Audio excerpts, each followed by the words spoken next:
5 ದಿನಗಳು ಕಾನೂನು ಸಮರದ ಬಳಿಕ ಉತ್ತರ ಪ್ರದೇಶದ ಮೂರ್ತಿಯ ಉದ್ಘಾಟನೆಗೆ ದಿನಗಣನೆ ಆರಂಭ ಆಗಿದೆ. ಸದ್ಯ ಈಗಾಗಲೇ ಶ್ರೀರಾಮ್ಲಲ್ಲಾ ಮೂರ್ತಿಯನ್ನ ಅರಳಿಸಿರುವಂತಹ ಶ್ರೀ ಅರುಣ್ ಯೋಗಿರಾಜ್ ಅವರ ಮೂರ್ತಿ ಸೆಲೆಕ್ಟ್ ಕೂಡ ಆಗಿದೆ. ಆದ್ರೆ ಆ ಮೂರ್ತಿಯ ಹಿಂದೆ ತಯಾರು ಮಾಡಲಿಕ್ಕೆ ಅರುಣ್ ಜೊತೆ ಸಹಾಯಕರಾಗಿದ್ದಂತಹ ಹಲವರು ನಮ್ಮ ಜೊತೆ ಇದ್ದಾರೆ.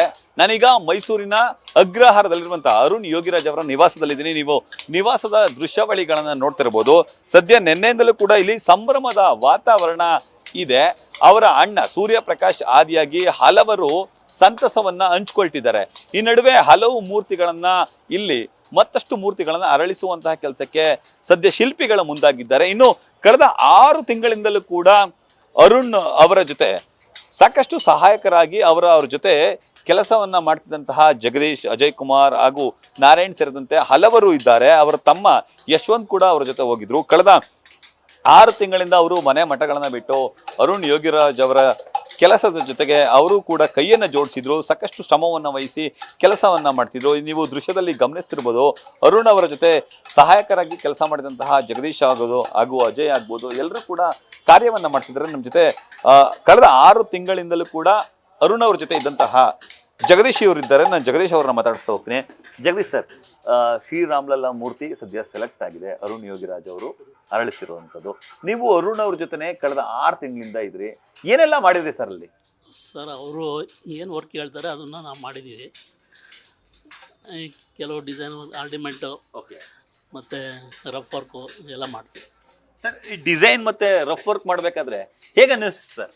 ಸರ್, ಅದು ನಮ್ಮದು ಅಲ್ಲಿ ಅದು ಚೆನ್ನಾಗಿ ಬರಬೇಕು ಅಂತ ಒಂದು ಭಾವನೆ ಇತ್ತು. ಅದರಿಂದ ನಾವು ಮಾಡಬೇಕು ಅಂತ. ಸರ್, ಈಗ ಬಾಲರಾಮನನ್ನ ಕಣ್ತುಂಬಿಕೊಳ್ಬೇಕು ಅನ್ನೋದು ಕೋಟ್ಯಾಂತರ ಜನ ಕನಸು. ಅದಕ್ಕೆ ಕೆಲಸ ಮಾಡಿದ್ರು ಕೂಡ ನೀವು ಡಿಸೈನ್ ಎಲ್ಲ ಹಾಕಿದ್ರಿ. ನೀವು ಅರುಣ್ ಅವ್ರ ಜೊತೆ ಸೇರ್ಕೊಂಡು ಹಾಕ್ಬೇಕಾದ್ರೆ ಹೆಂಗ ಅನ್ನಿಸ್ತಿತ್ತು ಸರ್? ಅದು ಅದೇ ಶ್ರದ್ಧೆಯಿಂದ ಮಾಡಬೇಕು ಅಂತ ಒಂದು ಇದು. ಕಳೆದ 6 ತಿಂಗಳು ಅಲ್ಲಿದ್ರಿ ಸರ್, ಸಮಸ್ಯೆ ಆಗಲಿಲ್ವಾ? ಏನುವೆ ಸಮಸ್ಯೆ ಅಂದರೆ ಅದೇ ಇಲ್ಲಿಗೂ ಅಲ್ಲಿಗೂ ಒಂದು ಸ್ವಲ್ಪ ಊಟ ತಿಂಡಿ ಸ್ವಲ್ಪ ಅಡ್ಜಸ್ಟ್ ಆಗಿರ್ತಿಲ್ಲ. ಆದರೂ ಅಡ್ಜಸ್ಟ್ ಮಾಡ್ಕೊಂಡು ಮಾಡಿದ್ವಿ. ಎಷ್ಟು ಜನ ಹೋಗಿದ್ರಿ ಸರ್ ಅರುಣ್ ಅವ್ರ ಜೊತೆ ನೀವು? ಸರ್, ಒಂದು ಟೀಮು ಒಂದು 6 ಸೀಟ್ ಹೋಗಿದ್ದು. ಆಮೇಲೆ ಚೇಂಜ್ ಆಗ್ತಾ ಇತ್ತು. ನೀವೆಷ್ಟು ತಿಂಗಳಿದ್ರಿ ಸರ್ ಅವ್ರ ಜೊತೆ? ಸರ್, 3.5 ತಿಂಗಳಿತ್ತು. ಹೆಂಗಿತ್ತು ಸರ್ ಅಲ್ಲಿ ಎಕ್ಸ್ಪೀರಿಯನ್ಸ್? ಎಕ್ಸ್ಪೀರಿಯನ್ಸ್ ಅದೇ ಮಾಮೂಲಿ ಮಾಡಬೇಕಲ್ಲ, ದೇವ್ರ ಕಾರ್ಯ ಅಲ್ವಾ, ಅದರಿಂದ.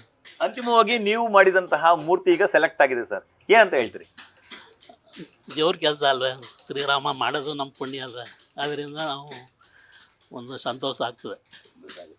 ಅಜಯ್ ಅವರೇ, ಕಳೆದ 6 ತಿಂಗಳಿಂದ ನೀವು ಅರುಣ್ ಅವ್ರ ಜೊತೆ ಇದ್ರಿ. ಅಲ್ಲಿ ಹೆಂಗಿತ್ತು ನಿಮ್ಮ ಅನುಭವ? ಸರ್, ಇದು ಹೇಳ್ಬೇಕಂದ್ರೆ ನಮಗೂ ಒಂಥರ ಖುಷಿ ವಿಚಾರ. ಆಮೇಲೆ ಆಪರ್ಚುನಿಟಿ ಸಿಗೋದು ಕಷ್ಟ. ಅವರು ನಮಗೂ ಸ್ವಲ್ಪ, ಅವ್ರಿಗೆ ಸಿಗೋದಲ್ಲದೆ ನಮಗೂ ಒಂದು ಸ್ವಲ್ಪ ಆಪರ್ಚುನಿಟೀಸ್ ಕೊಟ್ಟಿದ್ದಾರೆ. ಬಟ್ ಅವ್ರು ಹೇಳಿದಂಗೆ ಅವ್ರು ಹೆಂಗೆ ಗೈಡ್ ಮಾಡ್ತಿದ್ರು ಹಂಗೆ ಅವ್ರ ಮುಖಾಂತರ ನಾವು ಕೆಲಸ ಮಾಡ್ತಿದ್ದೋ. ನಾವು ಅದೇ ಸರ್, ಸ್ವಲ್ಪ ಖುಷಿ ಆಗುತ್ತೆ. 6 ತಿಂಗಳು ಮನೆಯವ್ರನ್ನ ಬಿಟ್ಟು ಇದ್ದದ್ದು ಕಷ್ಟ ಆಗಲಿಲ್ವಾ? ಸರ್, ಆಗ್ತಿತ್ತು. ಅಂದ್ರೂ ಇಂಥ ಕೆಲಸ ಎಲ್ಲೂ ಸಿಕ್ಕಲ್ಲ ಅಂತ ಭಾವಿಸ್ಕೊಂಡು ಮಾಡ್ತಿದ್ದೆ ಸರ್. ಈಗ ಸಾಕಷ್ಟು ಶಿಲ್ಪಿಗಳನ್ನ ನೀವು ಈಗಾಗಲೇ ಕೆತ್ತುವ ಕೆಲಸಕ್ಕೆ ಮುಂದಾಗಿದ್ದೀರಿ, ಹಲವು ಕೆತ್ತನೆ ಕಾರ್ಯದಲ್ಲಿ ತೊಡಗಿದ್ರಿ. ಈಗ ಅರುಣ್ ಅವ್ರ ಜೊತೆ ನೀವು ಸೇರ್ಕೊಂಡು ಶ್ರೀರಾಮ ಮಂದಿರದಲ್ಲಿ ಅರಳುವಂತಹ ಶ್ರೀರಾಮ್ಲಲ್ಲಾ ಮೂರ್ತಿಯನ್ನು ಕೂಡ ಕೆತ್ತಿದ್ರಿ. ಏನೆಲ್ಲ ಸವಾಲುಗಳು ಎದುರಾದವು ಸರ್ ನಿಮಗೆ? ಸರ್, ಅದು ಅಂದರೆ ನಮ್ಗೆ ಫಿನಿಶಿಂಗ್ ಮೂಮೆಂಟಲ್ಲಿ ಫುಲ್ಲು ಎಂತಾರೆ ಸಣ್ಣ ಪಿಸ್ರುಗಳಿರುತ್ತೆ, ಅದೆಲ್ಲನೂ ಕ್ಲೀನಾಗಿ ನೋಡಿಕೊಂಡು ಮಾಡ್ಕೊಂಡು ಹೋಗ್ಬೇಕು ಅಂತ ಅವರೆಲ್ಲ ಗೈಡ್ ಮಾಡ್ತಿದ್ರು ನಮಗೆ ಜೊತೆಗೆ.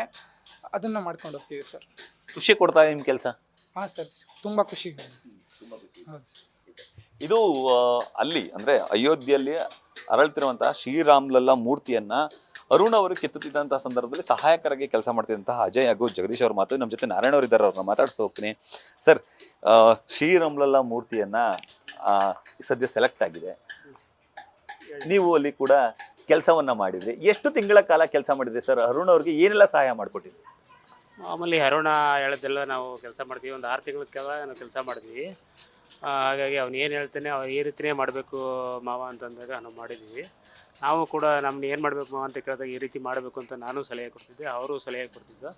ಹಾಗಾಗಿ ಎಲ್ಲ ಸೇರಿ ಒಂದು ನೀಟಾಗಿ ಒಂದು ಕೆಲಸನ ಪರ್ಫೆಕ್ಟಾಗಿ ಮಾಡಿದ್ದೀವಿ. ಹಾಗಾಗಿ ಚೆನ್ನಾಗಿ ಬಂದಿದೆ. ನಿಮ್ಮ ಸಲಹೆಗಳನ್ನೆಲ್ಲ ಅರುಣ್ ಅವರು ತಗೊಳ್ತಿದ್ರ ಸರ್? ಒಂದೊಂದು ತಗೊಳ್ತಿದ್ದ, ಒಂದೊಂದು ಅವನು ಹೇಳ್ತಿದ್ದ, ಒಂದೊಂದು ನಾನು ಕೊಡ್ತಿದ್ದೆ. ಆದರೂ ಇಬ್ಬರು ಇದು ಮಾಡಿ ಮಾಡ್ತಿದ್ವಿ ಕೆಲಸನ. ಈಗ ಅರುಣ್ ಅವ್ರ ತಂಡದಲ್ಲಿ ಕೆಲಸ ಮಾಡಿದ್ದು ಖುಷಿ ಕೊಡ್ತಾ ಹೇಗೆ ಸರ್? ಖುಷಿ ಕೊಟ್ಟಿದೆ, ತುಂಬಾ ಖುಷಿ ಕೊಟ್ಟಿದೆ. ಮಾಡಿದಂಥ ನಾವು ಎಲ್ಲರಿಗೂ ಖುಷಿ ಕೊಟ್ಟಿದೆ. ನಮ್ಮದು ಆದರೆ ಸಾಕಪ್ಪ, ಸೆಲೆಕ್ಟ್ ಆದರೆ ಸಾಕಪ್ಪ ಅಂತ ನಮ್ಮ ಮನಸ್ಸಲ್ಲೂ ಇತ್ತು.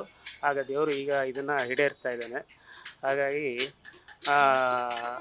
ಆಗತ್ತೆ ಅನ್ನೋದನ್ನು ನಾವು ಈಗ ಕಾದು ನೋಡಬೇಕಾಗಿದೆ. ಅರುಣ್ ಅವರು ಒಬ್ಬರೇ ಕೆಲಸ ಮಾಡಿರಲಿಲ್ಲ, ಶ್ರೀರಾಮ್ಲಲ್ಲಾ ಮೂರ್ತಿಯನ್ನ ನೀವು ಕೂಡ ಕೆತ್ತಿದ್ರಿ ಎಲ್ಲ ನಿಮ್ಮ ಟೀಮ್ ಸೇರ್ಕೊಂಡು.